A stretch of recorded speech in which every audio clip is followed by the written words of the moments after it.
What is up, everyone? Scott Brandt coming to you with the High School and Beyond podcast. And let me see here real quick. Trying to put it in the comments. Let me see. That's not what I want. All right. Well, I was looking to see if I could put something in the comments for the video, but I'll have to go back and update it. For my listeners, I will put this in the show notes. But before I get into the topic of discussion, which is knowing the secret workings, there's some different things that are unique when it comes to some different items. If college is a route, as I always say, college isn't for everybody.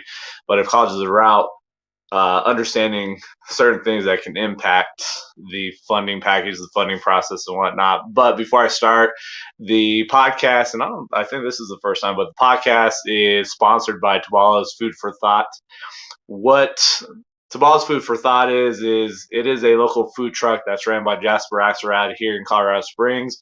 She was actually on one of the podcasts for this podcast couple weeks ago, and so you guys have got to know her a little bit. But with the food truck, they've pivoted, and so now they are bringing out ideas and highlighting small and local businesses in Colorado Springs. And so Jasper is real big with getting this collaborative group pushed and to help lift it up. And it's a way for people to come and share their stories. So it's the Creative Collaboration Group. I will, like I said, put in the comments of the video for the Facebook group and the website. But ultimately, it's an avenue that we are coming together and allowing small business owners in Colorado Springs to come and share their story of just what's impacted them with 2020, with the pandemic and whatnot. So it's a way for us to showcase and highlight people and let them share their stories. So, but today it was interesting. I was meeting with a good friend of mine, Mary Biga, who works with Davison's Property Rent. Got the name all backed up. But we were talking and whatnot. A good friend of mine, great real estate agent in Colorado Springs. But she was talking about, looking at 2020, it really has opened up the window where people are starting to see that college may not be the routes, that there's different ways to learn and grab an education and go out there and advance and progress. And it got me thinking because I've talked to business owners and brought this up to them that as a business owner, when I'm meeting with students and the student has an idea about what they would like to do, having that student come and meet the business owners and look and actually get some great information on what it's like to be in that career field, that business industry and whatnot.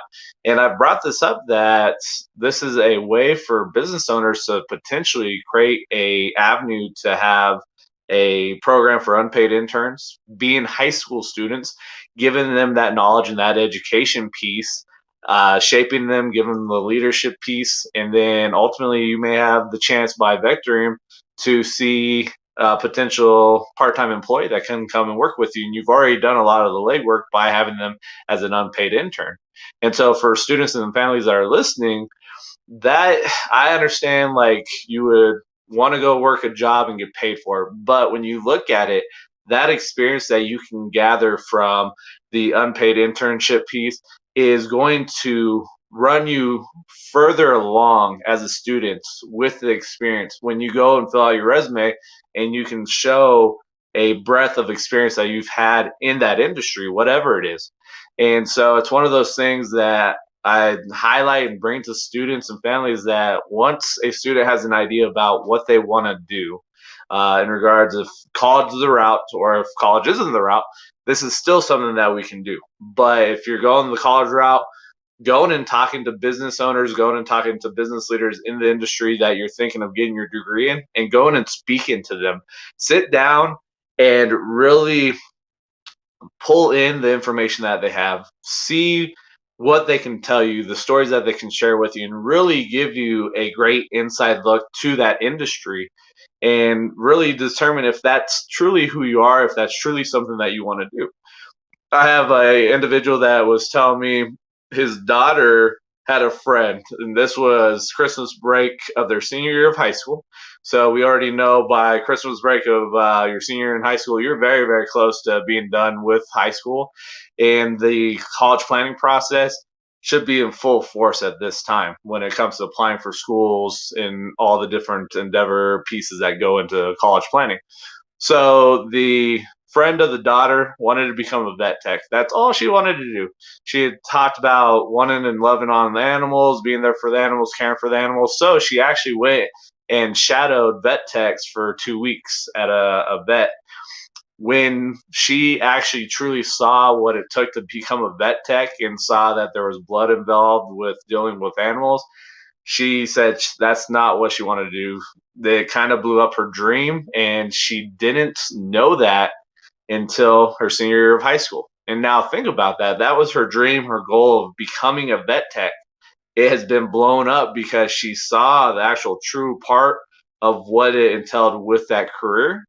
And now it's derailed her because her window is so close. She spent all that time dreaming of becoming that, and now we have the situation where she could be stuck and she doesn't know. And then she may go to college, start taking her coursework for general studies, and then 2 years in, they're like, you need to choose a degree major. You got to choose a major, and she may not truly know what she wants to do. And so this is one thing that I really emphasize with business owners, with students and families, is with students and families, if you have an idea about what you want to do as a student outside of college once you're done, you need to go and find people you can speak with. And if your parents have connections that they know within industries that you would like to be part of, I would hope your parents would go and have you meet with these individuals. So that way you can make the most informed decision. So that's one of the things that I provide when I work with students and families is through the network that I've developed and the people that I know, I can help you go and connect with individuals in the different industries that you may be thinking about. And if I don't know somebody in the industry, I've got connections that I can talk to individuals and be like, hey, do you know somebody that would be a great resource for this student to talk to? And really get that nitty gritty and see what's going on. And it's one of these factors that when I've brought this up, business owners look at me like I'm talking a foreign language, which is cool. And then I've talked to students and parents, and when parents have heard this, they're like, "Man, I've never thought about it." And so it's these things that if you're not fully ingrained and not fully involved in this type of career planning, the consulting, the coaching piece that I'm in, it's stuff that you don't think about because you're so busy. You have everything on your plate that things outside of it don't really come to fruition, and you don't really think about it. And that's just a very quick piece there. Something that kind of hit when I was coming on. But the two other items, and this is one that is that secret knowing that a lot of people don't realize and don't understand. And the question is, do you know how contributions to your 401k/IRA will impact your financial aid eligibility? And so, with that question, if you don't know the answer, I highly suggest reaching out to me, sending me a private message. I've got the email address that you can send me emails to in the show notes. But yeah, if you don't know the answer to that question, I would highly suggest reaching out so that way you're more informed and understand how that contribution may impact your financial aid eligibility and how it impacts the whole formula and the algorithm and everything that goes into the completion of your FAFSA, which is another crazy aspect when you look at how much goes in there and you look at it and you're like, this makes no sense. So that's something that in the last episode I talked about, one of the tools that we provide.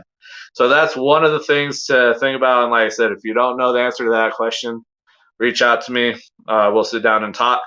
And then the other thing that this is, I've talked about it before, but one of the pitfalls that families fall into, that students fall into, is not applying for admission at 6 colleges.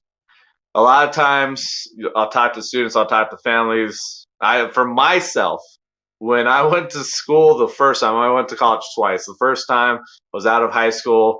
did a 1 year stay in college, and I was like, this is expensive. I don't want to do it anymore. Let me go join the military. That's what started my military journey. But and then I went back and I know where I was going anyways. But for students that are thinking of going to school the first time, depending on what's going on, I highly suggest, and we suggest as a company, that students and parents look to 6 to 7 schools to apply to. I've talked a little bit about that, but that's leverage for you as a family, as a student, because when you complete your FAFSA, that information, the FAFSA that's completed, goes to all the schools that you have listed on there. And so think about that. That's leverage for you, because if a school really wants you and they see that they're having to compete against these other schools, the only way to really get you to their community is the funding that's offered, because we know college is expensive. It's a very expensive endeavor. So it's just something to really think about. But when it comes to this, let me see here. The students keeping their enrollment options open is vital. Even if the student is absolutely sure they will be attending a particular school, it is important to apply to 6 colleges. Because if you're so sure that you're going to get into the school and this is your top choice, and that's why I'm not looking at any other schools, what if for some odd reason they look and they're like, nope, we don't want you to come to our community? Then what are you going to do as a student? You're kind of upstream without a paddle, and you're going to be kicking yourself, because now you are in a between a rock and a hard place, and it's going to be difficult. So that's why you want to keep your options open. And as my phone flips on me here, so the student certainly doesn't want to become a captive audience, and so if that's 1, 2 schools, you're a captive audience. That school knows you're coming one way or the other. So what's their incentive to provide you the best funding package possible?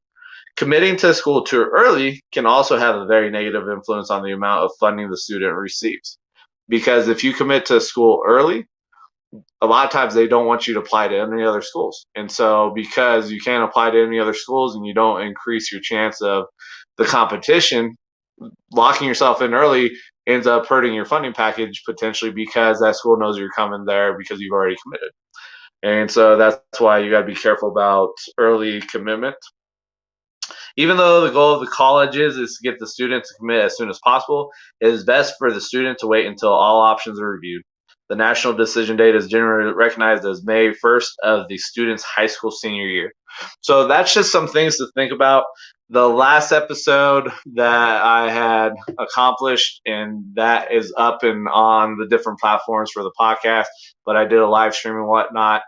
It's the aspect of just increasing your leverage. And and I've talked about this, but I'll re-highlight again, is when you get your funding package from each school, and hopefully you've applied to 6 to 7 schools, but as those are coming in, you want to accept everything that the school is giving you, but that doesn't mean you're going to take it. What that's doing is when you accept everything that they are offering to start with, that locks it into place for you, so that way they don't take anything away from you and throw it back into their pot to give to another student, to offer to another student. So like I said, you accepting it is not a sign that you're going to take everything, but it does help out in regards to when you are going to appeal the offers that are given by the schools.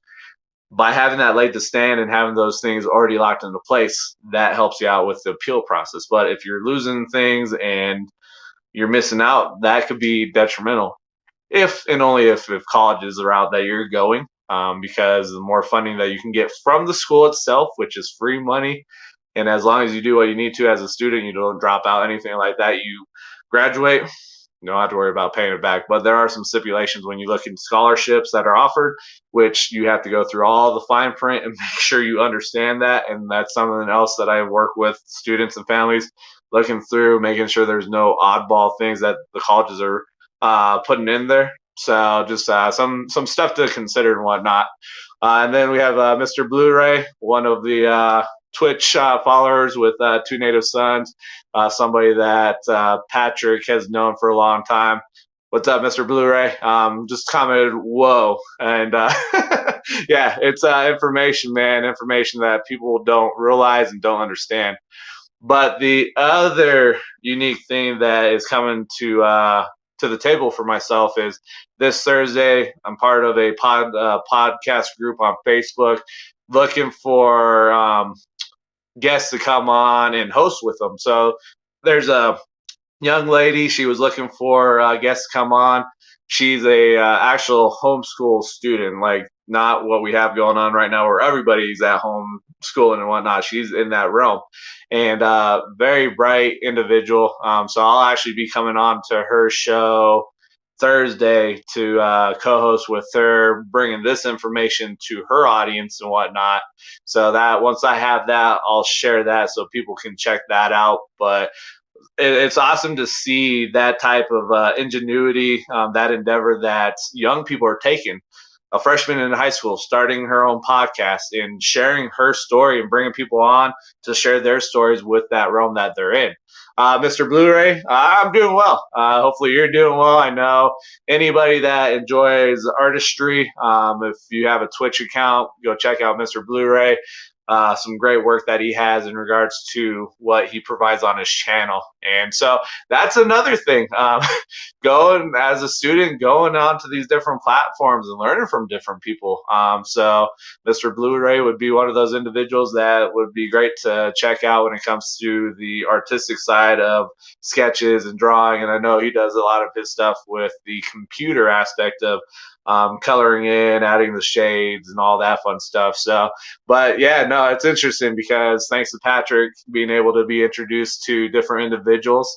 But other than that, this is just some quick information, some stuff that a lot of times colleges aren't highlighting. And so, as a business, as a certified college advisor, with the information that we have, it's helping out to provide this information, this value. So students can make the most informed decision. My biggest thing is, and I always bring it up, is college isn't for everybody. And so even though it's College Funding Solutions, being a certified college advisor, I'm not going to box people in a box that they don't fit into. And so it's ultimately through the coaching process, helping students make the most informed decision. And hopefully parents are on board behind their students, because that is a necessary item that has to be there, is parents supporting their kids.